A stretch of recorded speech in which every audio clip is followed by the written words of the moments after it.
제가 미국의 신학대학원에서 공부할 때에 강의실이나 혹은 우리 외국인 학생들, 그때 대학원생들이 주로 이제 목사님들인데 그분들이 같이 모이는 그 세미나 같은 데서 이제 질문을 받았습니다. 이게 그때에 받았던 질문은 한국교회에 대한 겁니다. 이분들이 한국교회에 대해서 굉장한 그 흥미를 가지고 있습니다. 왜냐하면 한국교회가 지난 100여 년 동안에 얼마나 많이 부흥을 했는지 아주 전 세계적으로 유례가 없을 정도거든요. 그래서 한국교회가 그렇게 좀 크게 부흥하고 성장하게 된 원인이 뭐냐, 이런 질문을 하는 거예요.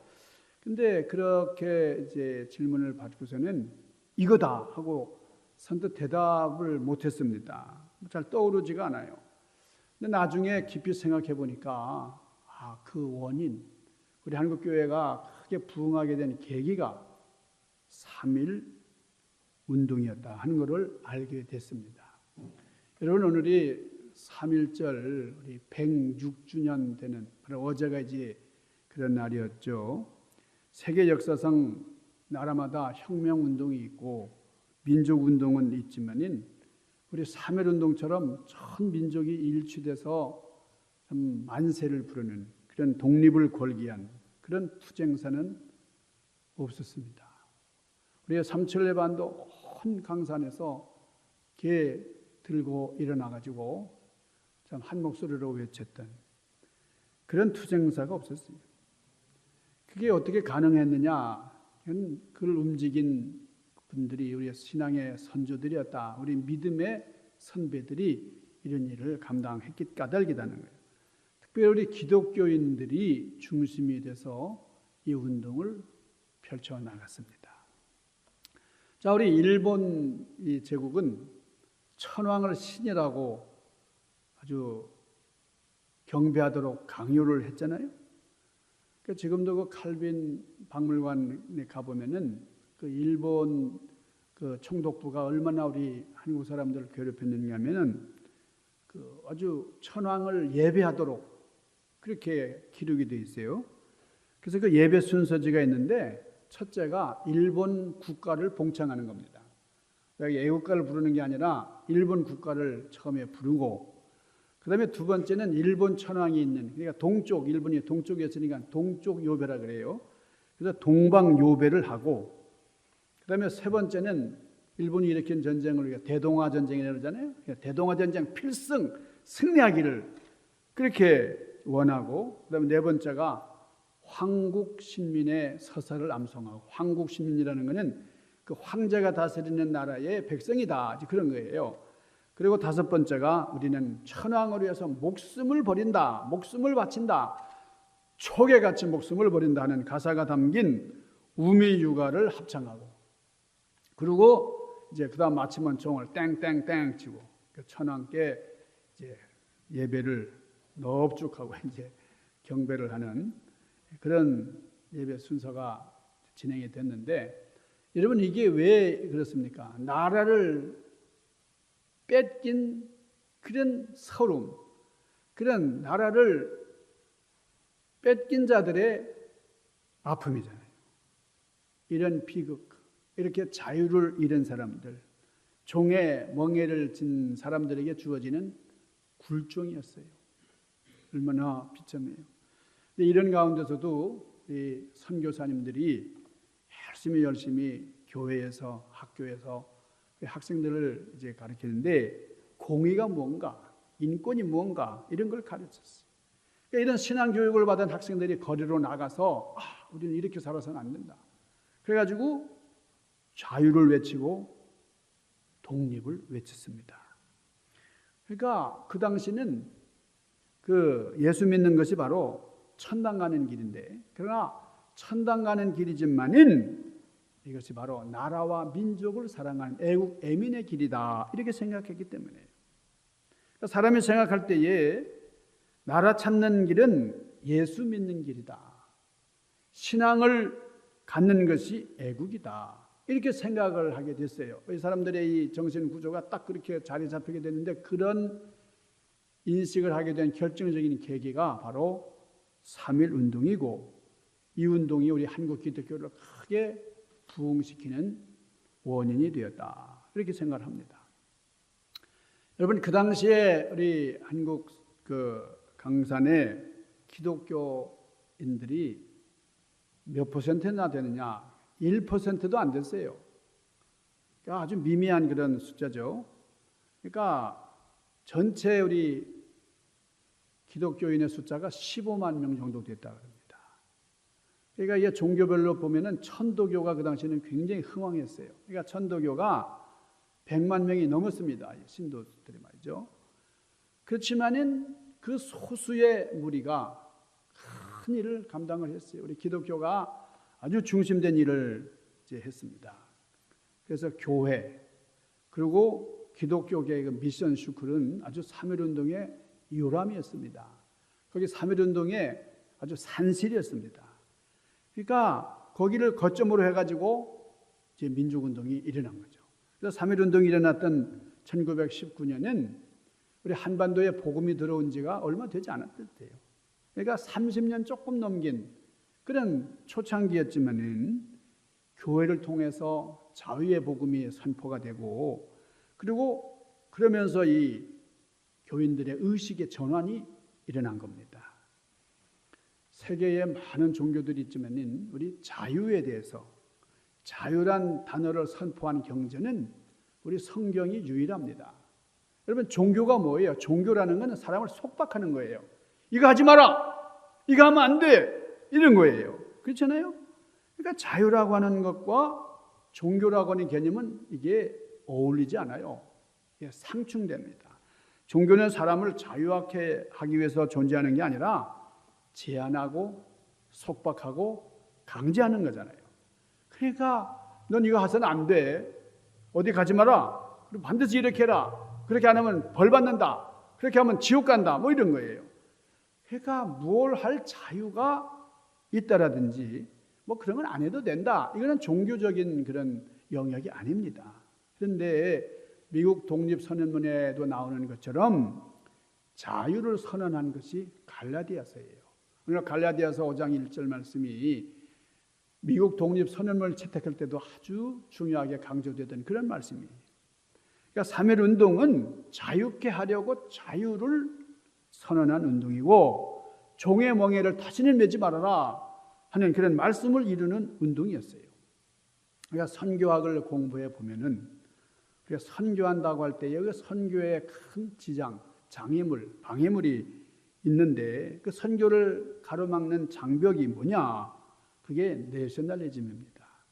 아주 협소한 민족주의, 아주 좁은 생각을 하는 그게 선교하기가 참 어려운 거예요. 그러니까 자기 문화에 대한 집착이 강하면 이 선교의 문은 열리지 않습니다. 참 힘들어요. 이걸 넘어서야 되는데 여러분, 우리 한국도 대원군이 쇄국 정책을 했어요. 나라 문을 닫아 걸고 말이죠. 뭐 선교사들을 그냥 막 쏴 죽이고 얼마나 핍박을 하고 그랬습니까? 그러니까 이 담장을 넘어뜨리는 역사가 3.1운동이었다 이거예요. 3.1운동 때 이런 혁신, 이런 일이 일어난 겁니다.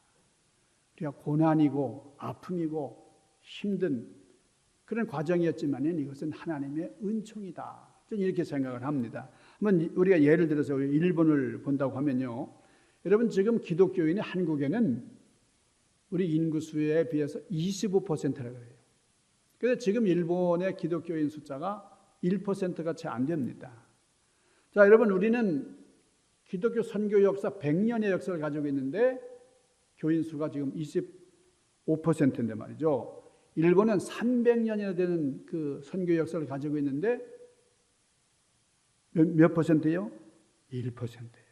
그렇게 일본 사람이 예수를 안 믿어요. 저희 사촌, 이종 사촌 누나도 일본에서 태어나가지고 우리 외삼촌이 일본에 계시니까 나중에 그 제주도에서 밀양해가지고 간 우리 매형하고 결혼해가지고 제주도에 사는데 교회를 안 나갑니다. 교회 이제 제가 그냥 누나 그분 이름이 여시짱인데 누나 교회 가자고 막 끌고 가면 뒤에 가만히 앉아 있다 그냥 나와요. 그러니까 믿음을 갖기가 참 어릴 때부터 이렇게 딱 굳어져 가지고 말이죠. 힘들어요. 예수를 안 믿어요. 믿기가 어려워요. 왜 그럴까? 많은 사람들이 연구를 했는데 결론이 이겁니다. 고집스러운 자기 문화를 깨지 못했기 때문에 일본 선교가 어려웠다는 거예요. 자, 일본 역사가 300년이 넘고 거기서 순교자들이 선교사들이 얼마나 많이 죽고 말이죠. 또 얼마나 우리 믿는 사람들이 귀한 일을 했는지 모릅니다. 그런 역사가 있지만은 그럼에도 불구하고 일본 교회가 부흥이 안 돼요. 그런데 한국에서는 이 3.1 운동을 통해서 독립해야 된다. 그게 바로 기독교를 통해서 그런 의식이 들어왔거든요. 그러니까 3.1 운동을 거치면서 많은 사람들이 교회 문으로 들어오는데 마치 그 진공청소기가 그냥 공기를 통해서 막 빨아들이듯이 교인들이 그냥 막 들어오는 거예요. 당시에는 우리 찬송가를 찬미가라 그랬는데 여러분 이 찬송가에 보면은 우리 민족에 대한 나라 사랑에 대한 그런 노래들이 많아요. 특별히 찬미가 14장이 애국가였습니다. 애국가. 여러분 애국가를 누가 작곡했죠? 안익태. 그러면 작사자는 누구예요? 이 애국가를 작사한 사람이 윤치호 선생입니다. 윤치호 선생은 제가 광림은 교회에서 전도자 생활했는데 그 광림은 교회를 건축한 분이 윤치호 선생이에요. 그러니까 뭐 안창호 선생이 썼다 그런 설도 있습니다. 안창호 선생은 장로교 교인이었고요. 윤치호 선생님은 이제 우리 감리교 선생인데 그 최병헌 목사님하고 그러니까 누가 애국가를 썼는지 정확히는 몰라요. 그렇지만은 이분도 애국가, 이분도 애국가. 그러니까 최병헌 목사님은 정동교회 목사님이었는데 우리 윤치호 윤치호 전도사님이었죠. 그러니까 이분들이 다 감리교, 장로교 이런 분들이었어요. 그러니까 교회 안에 애국가 거기 보면은 하나님이 보호하사 우리나라 만세 하나님을 신앙하는 그런 국가는 그렇게 많지 않아요. 여러분 이 미국 국가도 보면 뭐 전쟁 통해서 무슨 뭐 별을 바라보면서 사는 뭐 그런 뭐 성주기의 영원하라 뭐 이런 노래들인데 여러분 신앙적인 나라라 하더라도 그렇게 하나님을 찬양하는 그런 노래가 애국가, 이 국가로 들어가 있는 경우가 많지가 않아요. 그러니까 예배 시간에 찬송가를 부르는 민족, 이게 바로 우리 한국 교회였다.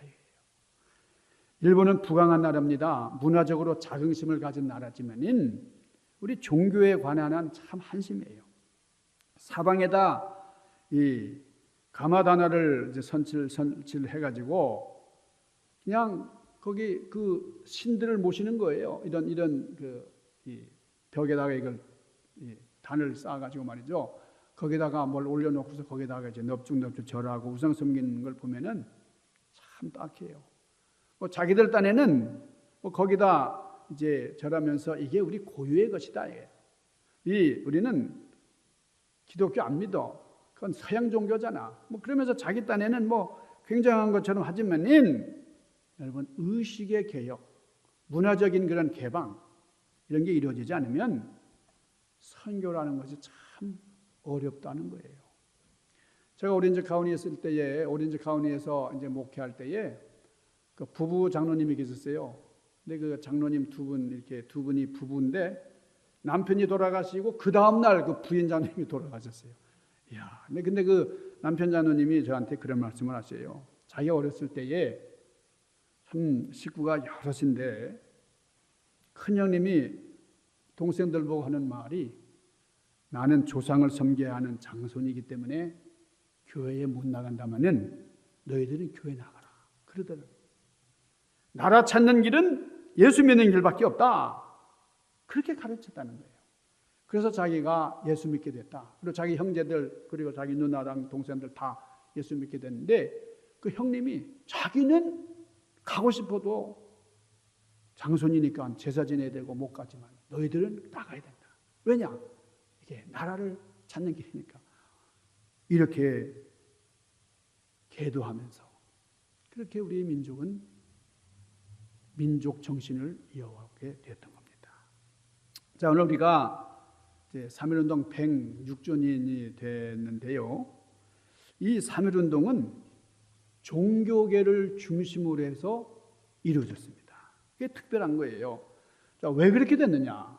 그 일본 총독부가 언론을 다 해제해버렸어요. 사회단체를 다 해체시켜버렸습니다. 그러니까 민족운동을 이끌 만한 마땅한 조직이 없어요. 사회적으로 이렇게 조직이 없으니까요. 그런데 우리 감리교회의 경우는 북감리교회 그러면 연회 산하에 10개의 지방회가 있었습니다. 그리고 남감리교회도 연회에 7개의 지방회가 있어가지고 탁탁탁탁 우리 감리교가 이게 아주 이게 조직이 잘 되어 있잖아요. 그래서 연회, 지방회, 구역회 이렇게 연결되는 조직망이 있었어요. 그러니까 우리 감리교회가 일사불란하게 민족운동을 이룰 수 있었다는 거죠. 그래서 3.1운동의 중점적인 역할을 우리 기독교가 감당할 수 있었다는 거예요. 여러분, 중국은 우리 한국과 비교할 수 없는 엄청난 나라잖아요. 인구수로 보나 땅덩어리로 보나 그렇지만은 전국적으로 독립운동을 일으킨 적이 없는 나라예요. 그런데 한국이 3.1운동 그냥 독립만세를 외치니까요. 이 사람들이 충격을 받았어요. 큰 도전을 받았어요. 그러니까 그 당시에 그 중국 신문들이 막 지하에서 발간된 신문들에서 우리는 부끄럽다.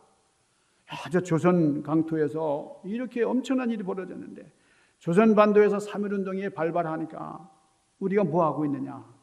그래가지고 3.1운동이 일어난 2달 뒤에 5.4운동이 일어났어요. 중국에서. 그러니까 이 3.1운동이 기폭제가 된 겁니다.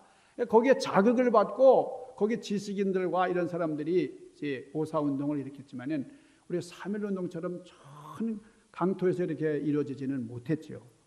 어쨌든 이 일을 중심으로 해서 이런 분위기 속에서 우리 상해 임시 정부가 이제 구성이 되고 거기 독립투사들이 이제 의병 활동을 할 때에 우리 중국 정부가 많이 음으로 양으로 이제 돕고 그랬죠. 그래서 광복군의 활동을 전개해 나갈 때에 정말 중국이 막 맞고 말이죠. 중국이 방해했으면 우리가 힘들었을 텐데 중국이 보이지 않게 많이 협조를 했죠. 3.1운동 민족 대표 중에 여러분 3.1운동 그 민족 대표가 33명이잖아요. 33분인데 천도교도가 15명, 불교도는 2명밖에 안 돼요. 그런데 기독교 신자가 몇 명이냐? 16명.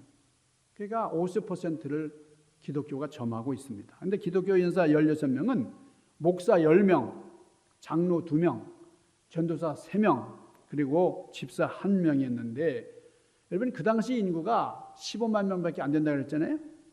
그런데 우리 종교계를 중심으로 해서 특별히 기독교를 중심으로 해서 큰 역사가 일어난 겁니다. 근데 참 이상한 게 우리 같은 기독교 안에서도 천주교인은 하나도 없어요. 신부님도 하나도 없고 수녀님도 없고 말이죠. 어쨌든 우리 감리교회가 압도적으로 많아요. 우리 기독교 안에서도. 그리고 장로교, 천도교, 불교계 합해서 33명인데 여러분 우리 개신교인 중에 특별히 감리교인 중에 나라를 위해서 희생한 분들이 많아요. 그 대표적인 분이 유관순 열사예요. 유관순 열사. 이분이 이화 여고 출신이고 우리 감리교 아주 독실한 신자였잖아요. 나라를 위해서 바칠 목숨이 오직 하나밖에 없다는 것이 이 소녀의 슬픔입니다. 내가 목숨이 10개 있으면 10개를 다 나라 위해서 바칠 텐데 말이에요. 이러면서 여러분 얼마나 그 모진 고문과 그리고 일제의 회의에 굴하지 않고 끝까지 항쟁했던 우리 유관순 열사였어요. 오늘 본문 말씀 우리 갈라디아서 5장 1절에 자유케 하려고 자유를 주셨으니 이제 다시는 종의 멍에를 매지 말아라. 여러분 이 말씀을 구체적으로 이런 사건이 3.1운동이었어요. 여러분 3.1운동이 전개되는 과정에서 원래 선교사님들이 이 정치나 무슨 사상 이런 데 개입하지 않았어요. 정교 분리 원칙으로 선교를 했거든요.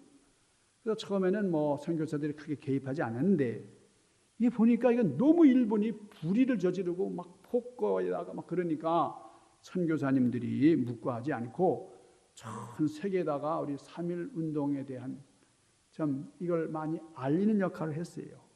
YMCA의 질레트라는 목사님도 이제 우리 3.1운동 시위 사실을 영국에다가 알렸다가 추방당합니다. 모우리 선교사님은 독립선언문을 영역했어요. 그래서 전 세계에다 이렇게 뿌렸습니다. 그리고 피신한 학생들을 도와주었다고 해가지고 6개월 동안 감옥 생활하고 말이죠. 아주 모진 고문을 받고 그랬어요. 스코필드 목사님은 3.1운동과 관련된 문서를 수집하고 그걸 해외 선교부로 보내가지고 많은 세계에 있는 많은 사람들이, 옛날에는 오늘 같은 매스컴 시대가 아니잖아요. 언론이라고 해도 신문이나 기껏해야 라디오 단파 방송으로 나가는 게 전부였는데, 그런데 이렇게 많이 세계에다가 우리 3.1운동과 3.1운동에 이제 관련된 그런 여러 가지 정보들을 알리는 그런 일을 우리 선교사님들이 많이 감당을 했어요. 교회가 들어간 곳에는 어김없이 만세운동이 일어났다. 교회 종소리는 믿는 자든 믿지 않는 자든 간에 모두가 만세 부르러 교회로 나오라는 신호가 될 정도였다. 그러니까 교회 나가지 않는 사람들도 교회에서 종소리가 울리면 그냥 교회로 모여가지고, 그래서 합심해서 이 만세운동을 확산시켜 나간 거예요. 그리고 이때의 슬로건이 아는 것이 힘이다. 배워야 산다는 거예요. 저 어릴 때 그냥 학교에서 그냥 항상 아는 것이 힘이다. 배워야 산다. 맨날 이렇게 구호를 외치고 공부하고 그랬던 기억이 나는데, 여러분 교회에서 한글을 가르쳐요. 목사님이 동네 사람들 모아놓고, 저도 어릴 때 보면은 감귤 재배하는 법, 농사를 어떻게 효율적으로 짓는 법, 이거를 목사님이 가르치는 걸 이제 봤는데요. 이렇게 해서 배워야 살고 가르쳐야 산다 그랬습니다.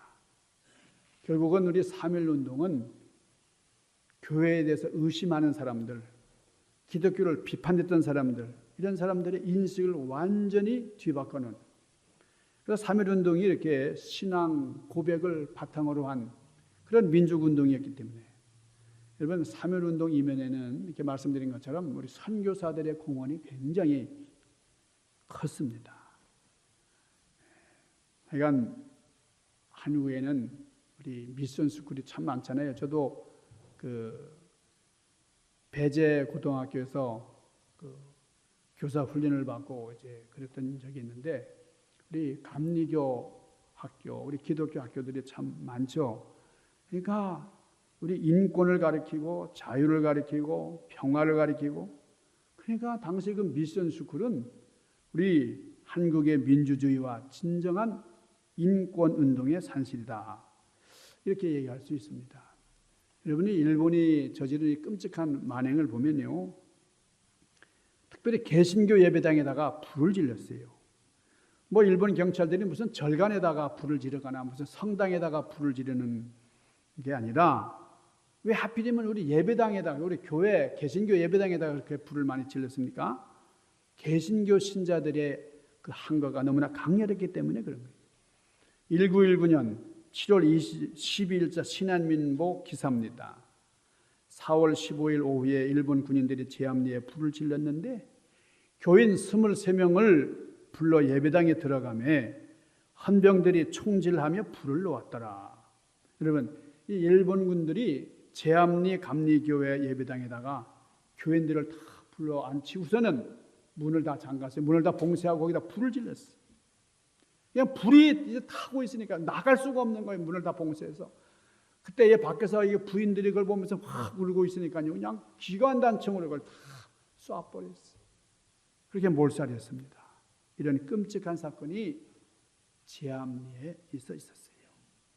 후일에 이 교회에서 우리 합동으로 이렇게 장례 예배를 치르고 이제 다 그 시신들을 이제 안치하고 거기다 이제 묘비를 쓰는데, 그 묘비에다가 뭐라고 썼는가 하니, 신앙의 절개를 지키다가 숨져간 하나님의 자녀들, 이 만행을 주의 사랑으로 용서하되 잊지는 말자. 이것이 3.1운동의 정신이에요. 우리 그리스도의 사랑으로 우리 용서하지만은 결코 잊어서는 안 됩니다. 사랑하는 우리 중앙교회 성도 여러분, 그렇게 위대했던 3.1운동, 그렇지만 이 3.1운동도 완전하지 않아요. 미완으로 끝났다고밖에 할 수 없어요. 왜냐하면 아직도 한국은 세계에서 유일한 분단 국가입니다. 이 3.1운동을 한국 교회가 이끌어 나갔던 것처럼 우리 미완의 통일도 우리 교회가 완성해 나가야 할 것입니다. 우리 3일 정신을 깊이 새기고 주님께서 주신 자유를 잘 지키면서 다시는 종의 맹위를 매지 말고 우리 죄짐을 벗고 우리 애국하시는 그런 여러분들 되시기를 주님의 이름으로 간절히 축원합니다. 기도하십시다. 걸어가신 아버지, 신령하신 주님, 오늘 의미 있는 날 3일 정신에 입각해서 우리의 믿음을 다시 한번 돌아다 보게 하심을 감사합니다. 우리의 신앙의 현주소를 다시 점검하면서 주님 기뻐하시는 사역을 잘 감당하는 저희들, 죽으면 죽으리라 우리 불의에 항거하고 주님께서 허락하신 자유를 이루기 위해서, 자유를 누리기 위해서 끝까지 투쟁하고 분투하는 신앙의 용사들이 되도록 인도하여 주시옵소서. 예수님 귀하신 이름으로 간절히 구하옵나이다.